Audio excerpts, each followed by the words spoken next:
So this is our pinch pot after we form it. Okay, we tap the walls. We've pressed like this over the side when it's on the table, press like that. We cut the top rim even. Now, I want to take this thickness and decrease it down to this thickness. And we do that by carving out just like we did with our forms.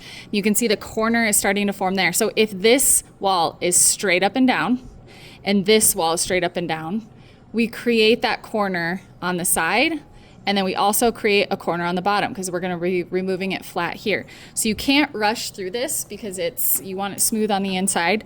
So what I do is I just start off, I'm taking a flat tool, one of the flat ribbon tools, and I'm just going to remove a section, not trying to remove it all at one time. So I'm just removing small sections at a time, going slow so I don't puncture through the wall. This is not a rush process. Now when I get to the top, I'm not quite sure how close I want to get. So what I do is I take a flat metal scraper, and we have some of these long ones here, and I want it about 1/4 of an inch. So I'm kind of eyeballing, but I'm also trying to keep it along that 1/4 inch mark. Okay, so I see that it's straight across, it's not crooked. Then I'm gonna take a tool and just lightly draw a line on there. Okay, I can do that to the same side as well.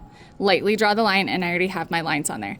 So the reason why I have you measure that first is now we want the scraper on the opposite side. So that way, and I'll zoom in.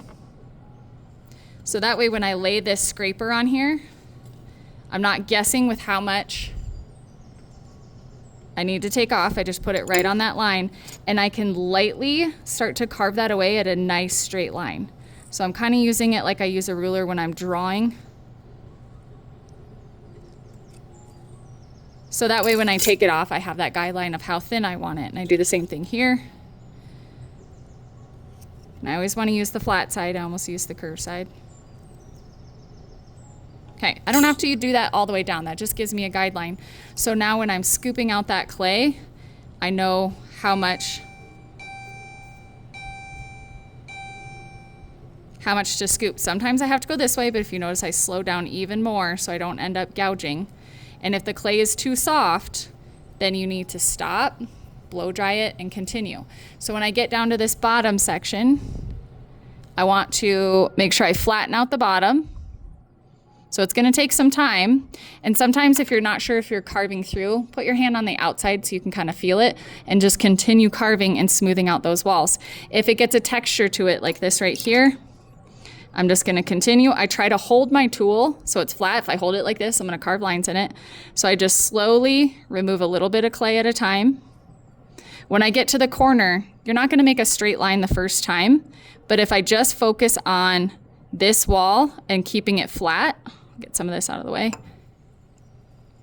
eventually I'll meet up with my other wall. So if I'm removing clay from this wall as well, you'll start to see that corner forming naturally if you're just focusing on the walls. Should be a straight line. Mine's a curve right now, so that means I need to remove more clay from each wall. And you just continue until your walls are even and smooth on the inside. No water is necessary until you get the thickness of your wall set.